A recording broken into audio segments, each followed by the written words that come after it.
different right now. This song is dedicated to Dr. Albert Lewis, Gospel Hall of Fame.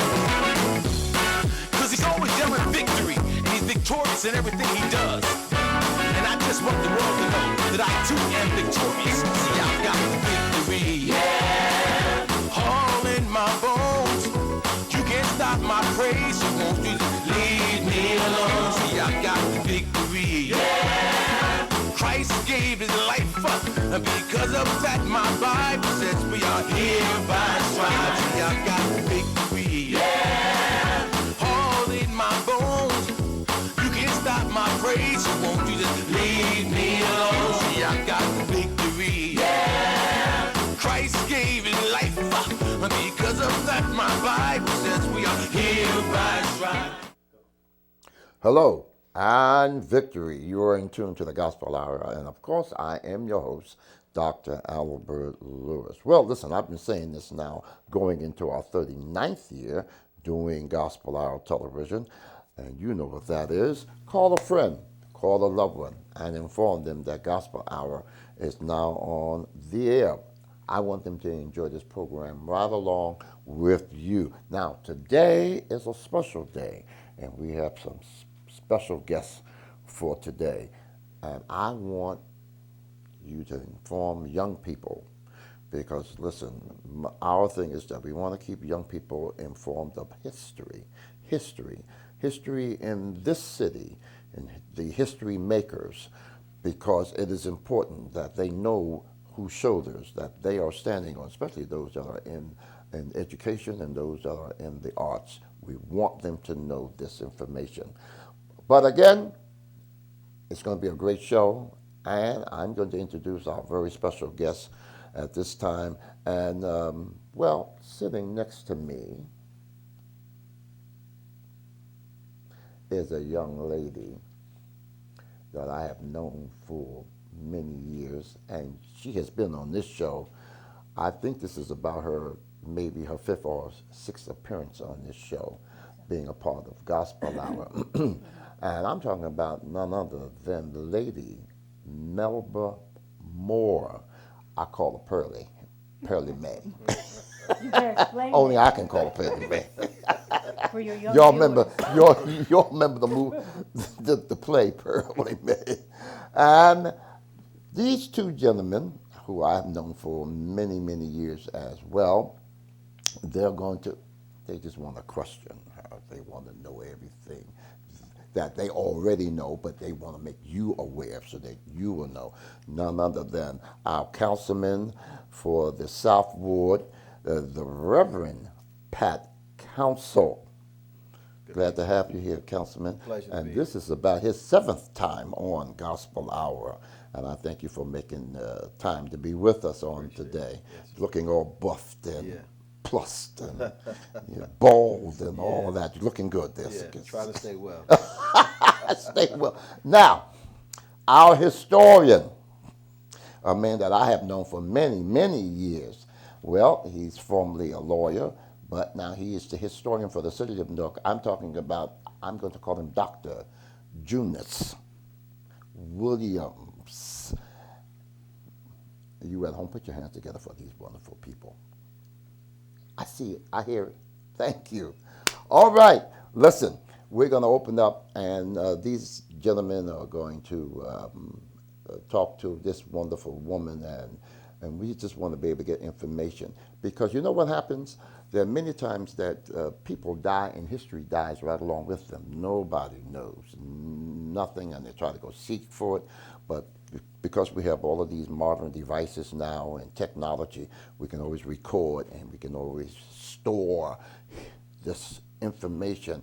I'm so happy to have had the late mayor of our city, Mayor Kenneth Gibson. His last appearance was here on this set, and there was history that I asked him about, a lot of stuff that I didn't even know. And many people who saw the show said, I never knew that, only because no one ever really took time to record him or do a book on him or any kind of a video on him to be able to get all of that juicy information that he had.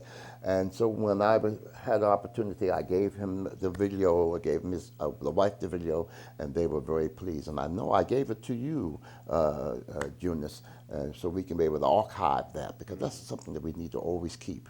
So young people would be able later on in life to be able to go to a library or wherever it's archived that and be able to pull that up and have that information.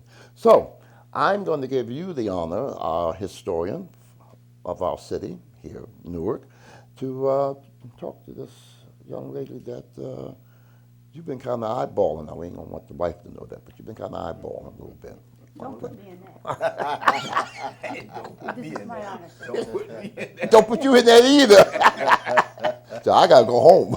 This is honorable. I want to thank you for having me, sir. You're most welcome, my friend. But I want to ask you a question first. How do you do it? I don't do what? Stay so radiant. Oh. Well, I'm in love. Okay. I'm in love with life. I love Dr. Lewis. Thank you. I love Newark. It's a place where I found family. I have kind of two testimonies, two histories of my beginnings. One was as a New Yorker. I was born there in Harlem Hospital to a single parent mother. She was a professional singer, but she, in her workings as a professional, met and began to work with a great citizen of Newark, New Jersey, by the name of Clement Leroy Mormon. And they worked together, but they married. And so I moved with my mother and my grandmother and the other lady that had raised me to Newark, New Jersey. And my stepfather, Clement, had a son and a daughter, and later we had two more brothers. So instead of a broken family, with my grandmother couldn't speak. So I still don't really know my family history. So when I come to Newark, I'm family. I have sisters, brothers, cousins, aunts, uncles. I finished my church bringing up, and of course, along the way, before I met Dr. Lewis, but I share a lot of this with him, I became born again. So y'all know you're a new creature. You're not even the same person. So the radiance comes from God, but it comes from the family experience that I found here in Newark, that I want to keep nurturing and keep growing and everything. And of course, recently, you can see I got the Hollywood Walk of Fame star, but I also got Melba Moore Plaza. And right across the street from Arts High, where I went to high school and majored in music, I wouldn't even know that I could sing if it hadn't been for my father, Clement Mormon. They used to all take piano lessons, become intimately acquainted with music. He was a father, a man in my life. We still have a broken family in that sense, where our men are endangered species. So I light up because I'm a family here in Newark. So let's back up a little bit on that. You said a whole lot of nice things that I want to pursue. When did you discover that you had a voice? I was probably about 10 years old. And I say that because usually if you are the instrument, you know that by the time you're 2 or 3 years old. Somebody in the family, somebody says, oh, look, she can sing. You can't even hardly talk, but you can sing. But I didn't have a family yet. My grandma had strokes, so she didn't speak. So I helped take care of her.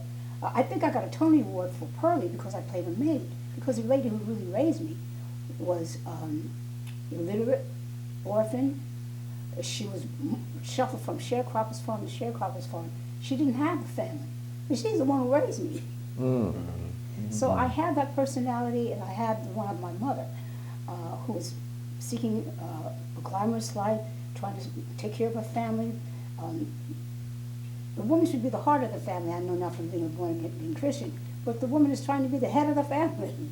And so moving here changed all of that. And we took piano lessons, and we sang together in the home. Mother and Daddy rehearsed with a live band in my living room. So it was during those times that we all sang. I discovered I had a voice. But not like I was going to be a singer. Just it's a family activity. So Clement Mormon, he was a recognized name in the Newark jazz scene. And he was a pianist. He played with, tell me some of the people he played with, and talk a little bit about the music scene in Newark that you observed as a child growing up. Well, Daddy played with his own group. He called it the Piccadilly Pipers. He didn't play with a lot of different other groups. He had his own group. So I say that for an important reason, because it teaches you how to be in charge. Because if you're the musician and you're the head of the group, you run the group, but you also have to book it. So you learn a certain aspect of business and entrepreneurism. That we didn't call it that. I'm just kind of learning that it's that now, because I still have the mentality of an artist. People hire us. But if you want to keep working, you better learn how to hire other people as well. What was your question? So the question was, talk about the music scene in Newark as seen by a young person growing up amongst the Piccadilly Pipers. Well, I think they got the name because there was a club here called the Piccadilly Club. But they worked a lot of various places all over, like Pennsylvania. They worked mainly white clubs. So they really didn't do the blues. And I guess that was the beginning of our crossover. we didn't really start out as blues oriented. I learned that later on after taking piano lessons and listening to music, you know, that my mother and father, mother and daddy knew people like Carmen McClay and Ella Fitzgerald and those people. They were their contemporaries. But we began to take an interest really as scholars of music because we were involved in just immersed in it from children. So we learned, Daddy played primarily like boogie woogie. He played that the best. He played all the stuff that was current and out at the time. But I used to always ask him, Daddy, play me some boogie woogie, kind of like that. And I learned to play the piano. I thought I was going to be a piano player. All of us played piano, and really got intimately acquainted with music there. You said that the musicians used to come and practice at the house. Do you remember any of the names of the musicians? Well, I'm talking about his band. Yeah, I'm talking about his band. Do you remember any of his band members? Hell, you wouldn't know. There was Skeets and Ernie. The guys who played in his band. But they used to give wonderful parties, and sometimes different musicians would, and artists would come to the house. I believe I remember Carmen McCrae came to our house one time at one of the house parties, and I met Sarah Vaughan. You remember things like that? You stayed lit up. Yeah. How was that? Oh, incredible. I always get kind of speechless when I'm around people like that, so I just kind of stand there. And look, what I can tell you, of course, I watched all of the PBS concerts that she had, and I know she was a heavy smoker, so we couldn't really stay in the same room. She said, no, I know, you can't, I won't smoke while you're in the room. But to hear that voice, it was so deep and so beautiful. And to the day that she passed, she had this voice. And so now I even think about, well, how do you preserve and conserve that instrument? Because it's very delicate, and as you age, it changes, and you have to figure out what to do to restore it and keep it. How do you preserve it? How do you keep it so fresh and live and viveful? I treat it like I'm an athlete, and the same things that I used to do to take care of it 10, 15, 20 years ago, you can't do that anymore. You can't eat the same, you know. I can't drink sodas. I can't drink milk. I can't have dairy. I'm telling you what I can't do. I eat lots of greens, go to the gym every day. The first thing I do, though, is go in prayer. Understand, go to the boss who created this, because you can learn all the methods that people have you, but then sometimes he will inspire you and reveal to you things, because they're all like fingerprints. Right. One thing for you may not work for somebody else, so you have to find out what works in general, and then what works for you, and then you have to practice it. So you have to rehearse it, keep it in store, because the vocal cords are muscles, and so they need nourishment and they need exercise, and you need to exercise it. I mean, drive the devil out. Yeah. So you have been very generational, right? You have come through Generations, yes. a lot of generations, but Yes. you're also generational, because there are still a lot of generations to come that will know the name Melba Moore and will hear the music. and it is acquainted to the many generations that you have come through that have adorned and have been quite infatuated with your music. How do you speak to the multitude of folks that you've served in these different genres? Well, you get a lot of help. People like Dr. Lewis, who has me on his TV show to show people what I'm doing, continue to do new projects, which means you have to continue to recreate new teams. It has to be marketed. I have an incredible series of songwriters and producers now that come from this generation. They don't try to make me something else. They respect that, but usually they're on some kind of a spiritual plane so they can understand you past whatever it is you want to look like or sound like. They kind of join with you and where it's coming from, so that you can continue to relate and tell the messages. Like, for instance, this is something probably a lot of people already know. It doesn't have to be brand new, because God is new all the time anyway. I can sing a love song now, but not like I'm trying to get a date. And it can have such great, deep and power, because I believe this, and you want to be transparent so you can see I'm telling you the truth and I'm telling you what I know. Yeah. And so you have an interest, even though you may have it on a totally different level. I think that's how you stay relevant. Yeah. So you got that voice, and you still have that voice. I know when you come in the room sometime, you hit that high note. Can you give us that note? Hey, now, My ear. I learned beautiful. a lot from that when you come in, because you're staking your claim. This is my space. No, it's ours. I'm saying